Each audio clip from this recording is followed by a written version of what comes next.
Welcome to the Cabral Concept, where board-certified naturopath and integrative health practitioner Dr. Stephen Cabral shares how he was diagnosed at the age of 17 with a life-altering illness and given no hope for recovery. It was only after studying and traveling all over the world did he discover how to combine ancient Ayurvedic healing practices with state-of-the-art naturopathic and functional medicine to fully rebalance the body and re-energize it with life. It's time to discover how to get well, lose weight, and finally feel alive again. And now, here's your host, Dr. Stephen Cabral.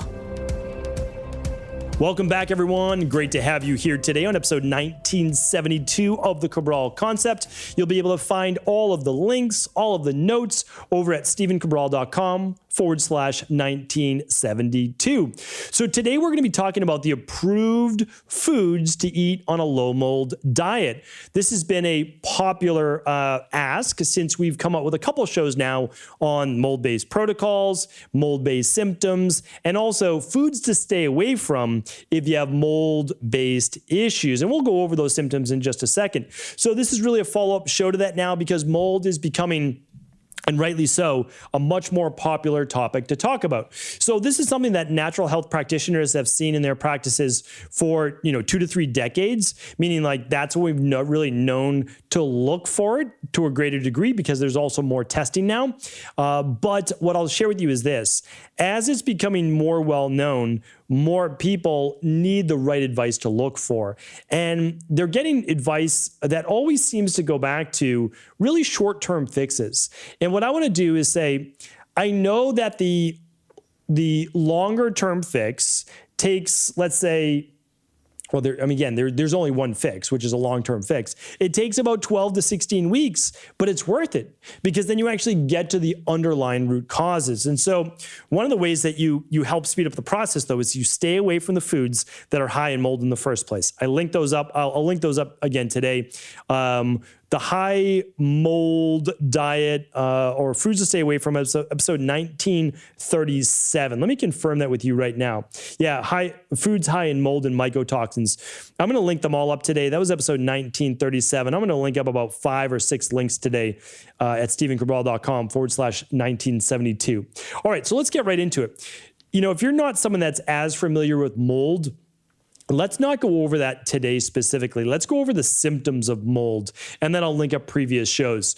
So symptoms of mold is this, and I suffered wildly from these when I was younger, wildly from them, and we had no idea until my mid to later 20s. I mean, this was debilitating. We just thought it was seasonal allergies, and it wasn't just seasonal allergies. The mold got worse during the fall season and early spring because of decaying leaves and the dampness, but it wasn't just the seasonal allergies with the pollen. It was also massive mold and mycotoxins being given off in my body.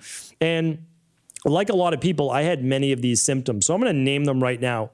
Headaches, sinus infections, fatigue, lower mood, eye irritations, skin rashes, muscle or joint pain, weakened immune system, systemic inflammation like fibromyalgia-based pain, chronic cough, hair loss, light sensitivity, like sensitivity to the sun or light, or kind of like fuzzy, cloudy thinking. So I'm just going to read those one more time. I suffered from every single one of these, legitimately every single one of these. As I'm reading them, I didn't really plan that, which is absolutely insane. But so that's why this is so important, right? This is so important because how many people are suffering from these and they don't even think that it could be mold. They've never even heard of mold. So, or they think that mold is only something on cheese or that happens in a water damaged house. It's not. That's not the only case. So headaches, sinus infections, fatigue, or sinus infections could be postnasal drip. Eye irritations, like I used to have red, watery eyes. Skin rashes, muscle or joint pain, weakened immune system, systemic inflammation, meaning like your whole body feels inflamed, you feel run down, which is what I had, like flu-like symptoms. Fibromyalgia, doesn't have to be that. Chronic cough, you're always trying to clear something out of your lungs, maybe from the postnasal drip, maybe from mold in your lungs. Hair loss, light sensitivity, and fuzzy memory. So this is really important, really, really important. So I have a whole show on, are you experiencing mold toxicity symptoms? That's episode 992. I'll link that up. And then I'm also going to go over our whole mold protocol. I'm not going to do that today, but if you want to learn the entire mold protocol, I'll recap it quickly at the end of the show, but the full protocol is at 1048. So definitely if you're an integrative health practitioner, you want to check that out, but that's over at 1048. All right, and one note that I had that I did want to share with you is that you can also test for this. So if you're kind of on the fence, you're like, I don't know if I have mold or not, simple test. Honestly, it's a simple urine test, and it's for mold and mycotoxins. And you can go to eco.life. And in the little search box, eco.life/labs, actually, and you'll be able to find it right there. I'm actually going to do that right now just to make sure I'm giving you proper advice.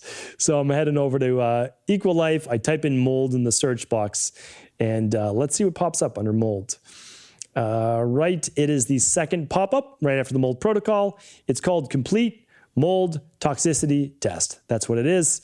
And that is exactly it. It's a simple urine test. You can do it for kids. You can do it for adults. And if you show up high, of course, then you begin to work the mold protocol. And you want to follow what foods to eliminate. Again, that's linked up at episode 1937. And then you want to follow these foods. So let's go over the foods that are acceptable to eat and that I oftentimes lean a lot more towards still in the fall and in the spring. My allergies are gone. Every single symptom that I listed, headaches, sinus infections, fatigue, eye irritation, skin rashes, muscle and joint pain, weakened immune system, systemic inflammation, chronic cough, hair loss, light sensitivity, and the cloudy thinking, all of those are gone for me, right? All of those are completely gone. Mold was a big part of it. It was gut issues. It was mold. That was a huge, huge part of it. And of course, my adrenals that I've spoken about before. So, that's the great thing. We all have our own underlying root causes that can lead to symptoms like this. But the truth is, if you do the work, and again, there's no other way, you have to do it, you're going to see the results. So even though all of those are gone, I still use products like His Pro right here, which I love. I use that every single day, in addition to my other like Daily Foundation Protocol Level 3. But I also pay attention to the foods that I'm eating. So during the foods when I might be more susceptible to more allergy-based issues living here in the Northeast, I also stick to this yes food of low mold foods. So let's go over those right now. Simple, easy to follow. You're going to be able to absolutely handle this. So you know that I'm always talking about cruciferous vegetables, cauliflower, broccoli, bok choy. I'm not a big kale guy. I'm not against it, but I'm just not for it because you have to really cook kale down. I don't even like the taste of it. It's hard to digest. So I stick to the others that I do enjoy, right? So more Brussels sprouts. But my three favorite that I eat all the time are cauliflower. I love riced cauliflower, broccoli, the broccoli tops, and then bok choy is one of my favorites. I don't eat that as much as I would like to, but it's just simply access. So here's the thing. Those are all great for you. But not only that, not only low mold food, because I'm giving you low mold foods, they help with detoxification. Phase 2 detox, really important. All right, other leafy greens like spinach or romaine lettuce or Boston lettuce or Bibb lettuce, all of those are great too. Those are low mold foods. A lot of people ask about onions and garlic. Okay, if you have yeast overgrowth or you have bacterial overgrowth, we don't do onions and garlic in the beginning, but they are low mold foods. And by the time you finish the CBO protocol and then you move on to the mold protocol, which is typically how we do it, then onions and garlic can be great because they help with detox. And because they're sulfur-based, they contain sulfur-based amino acids, which help with phase 2 detox, powerful antioxidants, and they can kill mold themselves. All right, most vegetables are completely fine. So, really, when we're talking about moldy-based foods, it's not most vegetables. If you're ever worried about the vegetable containing mold, use the produce soak that I talk about and recommend, which is basically a tablespoon of apple cider vinegar per 8 to 12 ounces of water. Let the food soak in that and then scrub it clean and let it air dry and you'll be good to go, okay? Or even peel the outside of it if you're worried about the mold. Like if you're worried about moldy carrots, well, just take a little peeler to the outside and then you can not have to worry about it as much. All right. We'll talk about some of the nuts and seeds in a moment, but they're not on this list right now. They're a possible food. I'll give you possible foods in a moment. But if you are someone that likes grass-fed butter or organic, grass-fed, I should say, ghee, can be a good option, okay, for healthy fat. Other healthy fats, my favorites, again, I always lean towards olive oil, and whole avocados are fantastic, so those can be great. Coconut oil too. Coconut oil can actually help kill mold, so coconut oil can be a great one if you would like to do that. Okay, in terms of proteins, pretty much all of them. So any wild-caught fish that you can think about, pastured chicken, grass-fed, green-finished meats, wild game, pastured eggs. I don't think I missed anything. Those are pretty much all of your proteins in terms of animal paleo-based proteins. Those are all acceptable. They're not going to be moldy. They're really not. I mean, they'll rot before if you don't obviously have them clean and fresh, but they're not going to be high mold foods. Okay. Next up are our herbs. So this is important because we'll talk about herbal teas in just a moment. Not all of them are okay. But when we talk about herbs, I want to talk about the best ones. So not only are they typically mold-free, but basil, thyme, cloves, oregano, rosemary, those are super powerful herbs that are also anti-mold. We actually use an extract from rosemary as part of our mold-based protocol. To my knowledge, we're the only ones that use that. And there's scientifically backed up that it helps to kill mold and helps to remove mycotoxins. Other next best spices to add to your dishes would be like a curry or turmeric, cardamom, I would say cinnamon is another great one that actually has its own antimicrobial properties. So cinnamon's a great one. And then, of course, ginger. Ginger's fantastic. Also good for the gut. May even help with detoxifying mold as well. And then low glycemic fruit, such as berries. Clean those berries, even if they're organic. But blueberries, raspberries, blackberries, apples are also can be fine on that list. Just, again, make sure to clean those, scrub them clean. And those are all great choices. So it doesn't mean that you have to be carb-free, but you can have your fruit, you can have your vegetables, and all of those are good. And again, all of this is on our CBO protocol, so it's all part of it, and then into our mold protocol as well. All right, so let's talk about the maybes. These might be included, maybe not. And here's why. You need to make sure that they're fresh, or you need to make sure that they have been tested for mold. They haven't been sitting out and gotten exposed to a little bit of dampness, which leads to mold a lot of time. And so I'm just going to give them to you, and then you're going to have to just make your best a thought, right? Your best, use your best judgment based on that. So raw nuts, seeds, you have to be careful. They can be excellent for you, but they can also contain mold. And that's why they're on my moldy food-based show. But I do say that you have to be careful. Again, they can be fine. You just have to be careful. And that goes for nut butters as well, because moldy nuts could have been made into moldy nut butters. Okay, so just check on that. People always talk about coffee beans. Really, same thing. All right, so let's talk about beans in general. Beans and lentils can be fantastic for vegan-based proteins. Beans and lentils, fantastic vegan-based proteins. Okay, you just have to make sure that they're not mold contaminated, that they're fresh. That's it. Now, if they're dried, it's still okay. It's fine to have dried lentils. I mean, that's what we did over in India when I was over there in Sri Lanka. So much was khichdi and dal, and it was great. But you just have to make sure they're clean. That's it. If the company tests for mold, even better. But if not, just make sure it's a clean variety, okay? Because it can be a great vegan-based protein and a great, plant-based protein for anybody, for sure. What about herbal teas? Okay, here's the issue I see.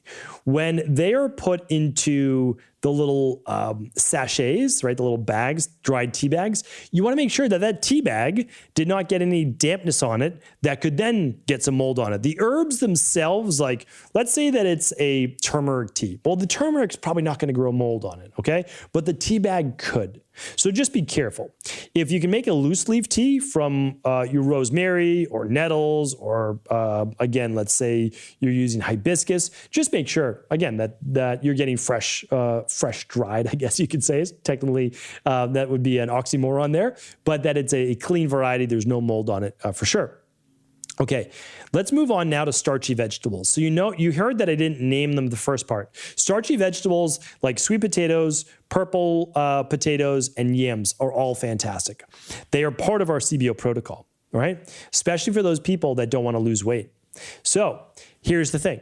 You just need to make sure that when you buy them, that you scrub them clean. And it's super easy to do. You can literally use a little scrub brush, or like just a natural scrub brush. You can see them for, dish. You can just literally type in dish sink scrub brush.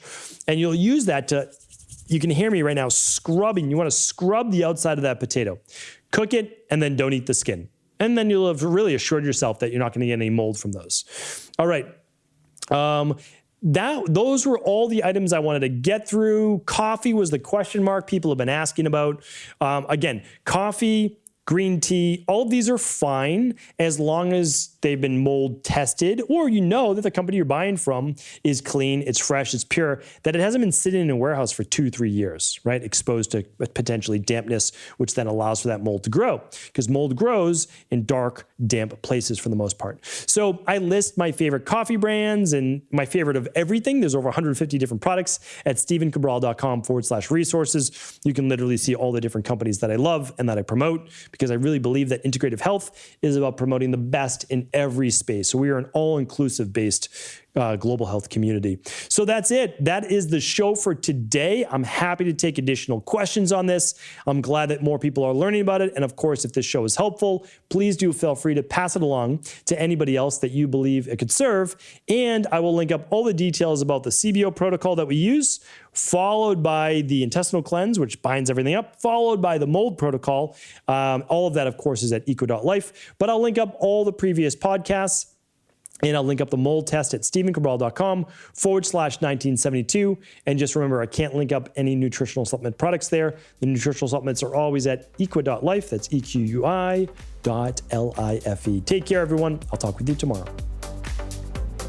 Thank you so much for tuning into today's show. And before you go, I wanted to make sure that you knew about a brand new formula debuting this week over at equi.life. One of the best parts of my job, one of my favorite parts, is being able to formulate new products. What I do is I look for a need within our global health community. It's really the only reason why I formulate, as I say, okay, what are people asking for right now? Where is there a lot of confusion out there in the nutritional supplement space? And if possible, can I make the formula better? That is what's already out there right now. And that's exactly what we set out to do over the last year with our brand new daily mushroom immune support. So we've known for thousands of years, especially with traditional Chinese medicine, how beneficial mushrooms can be for the body. But the issue with a lot of mushroom-based blends, and it's not a bad thing, but the issue is that sometimes you're taking reishi or maitake or shiitake for the immune system, then you're taking lion's mane for brain cognition, getting rid of that brain fog, helping with concentration. Then you're taking another one, chaga and cordyceps, for energy and endurance. Then maybe you're taking some more turkey tail when you really need to boost the immune system. And a lot of times, a lot of people don't know the other types of mushrooms that aren't as well known. Something like agaricus that we decided to add to our blend, which can be amazing for a healthy cardiovascular system, which again is the #1 cause of mortality all around the Western-based world.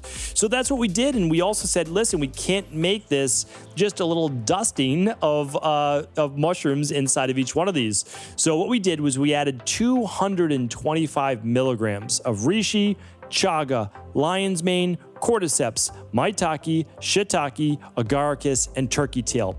8 of the absolute best mushroom blends out there, and we put them into one particular formula. So you get all 8 mushroom benefits in one, and it's as easy as taking one capsule at each meal. That's all that you need to do, and you get all the benefits of those. So this is the product I've been looking to use myself for years, and luckily now I get to have that in my own supplement cabinet, and I hope that you'll do the same. That is why, too, I just want you to know, whenever we create a new formula, if it's possible, my team knows that I love to be able to give it away. So this is not an inexpensive product for us to make. We make products that are super high quality. So again, you're charging a nominal fee for a really high quality product, and this is $49.95. $1.25. It's a great product. It's well worth it for what's that, about $1.50 or so per day. Well, we're giving you it completely free though. So all orders over $149 at Equilife get a free bottle of daily mushroom immune support. You want to check it out. This is a limited quantity, 500 bottles. We're giving away completely free on all qualifying orders over $149 at equi.life. Take care, everyone. Hope you take advantage of this new product.